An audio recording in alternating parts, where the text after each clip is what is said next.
سؤال. مم.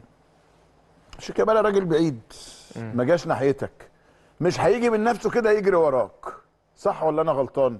هو ممكن يا شوف انا بقول كابتن، الكلام انا ده في بقول قناه لحضرتك اهو، الاهلي انا اهو. بفهمك اهو. نعم اول قول. مره، انا عمري ما اتكلمت في الموضوع ده بصراحه. مم. شيكابالا شخصيه محترمه جدا. تمام.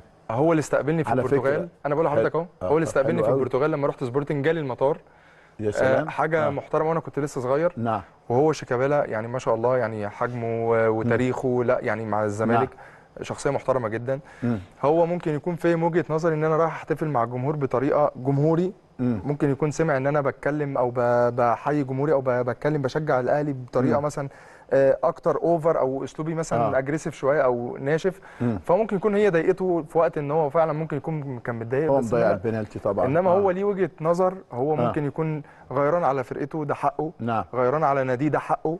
مم. لان ده هو بالنسبه له ناديه طبعا رقم وكابتن واحد. نادي الزمالك ورمز بالظبط. النادي فانا الزمالك. حتى ما وقفتش اتخانقت معاه. انا لو عايز اه. مشاكل كنت وقفت اتخانقنا مع بعض بقى بس انت ما وشدينا. وجهتلوش كلام خالص. لا، انا كنت بشجع اه. فرقتي وبشجع جمهوري وبجري. اه. فممكن يكون هو يعني شاف الاحتفال ده اه. بطريقه مش حلوه، انك تشجع ما رمتش بطريقه كلمه وانت اجريسيف. رايح. لا هو يسمع. لا لا لا. ما رمتلوش كلمه. لا ما... هو بس ممكن يكون اتضايق من طريقه الاحتفال او مم. العصبيه، او ان انا كنتش مم. متضايق فعلا، ان انا كنت مبسوط نعم. جدا ومضغوط ان انا حقك انك ماتش تتبسط السوبر هو كنا بس خسرانين زي ما انت قلت، كان من نعم. 6 ايام وبعديها مشدودين كسبت، فانت مشدود جدا. اه. فالطريقه بالاحتفال بالفرحه اه. فانا بس حق. عملت رساله اه. للجمهور النادي حصل اي تواصل ما بينك وبينه لا بعدها ما حصلش خالص تواصل. يعني؟ لا ما حصلش لكن انت تواصل. بتؤكد انه الراجل استقبلك في البرتغال، ايوه الراجل محترم جدا راجل معايا، كان الراجل جميل بيتعامل معايا معاك كويس، وانت كل ما موجود بيقابلني هناك. في كل ماتش بنسلم على بعض، بنحترم بعض، امم. ما فيش حاجه عمرها حصلت ولا هتحصل. امم. ولا اي حاجه خالص، بالعكس الراجل قمه في الاحترام معايا يعني يعني. اول ماتش بعد كده هتقابل شيكابالا كويس ان مفيش شاء مشكله الله. طبعا، بالعكس. اه. بالعكس.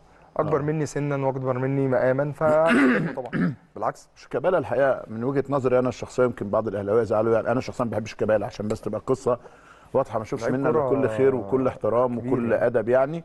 وراجل رمز كبير برضو لنادي الزمالك. فرامي بيؤكد انه اطلاقا لم يقصد اي شيء ناحيه شيكابالا، وده اللي انا نفسي فيه دايما، انه تبقى العلاقه طيبه بين الجميع، نتنافس من اجل الفوز، من اجل المكسب، من اجل الانتصار، لكنه يظل الاحترام قائما بيننا وبين بعض دائما وده وابدا. احترام رام ربيعة وكلامه على شيكابالا، وقال لك أنا كنت رايح أحتفل مع الجمهور عادي، بس يعني كنت رايح يعني متحفز جدا جدا بعد المكسب وبعد خسارة نهائي كأس السوبر الأفريقي قدام الزمالك وكسبنا.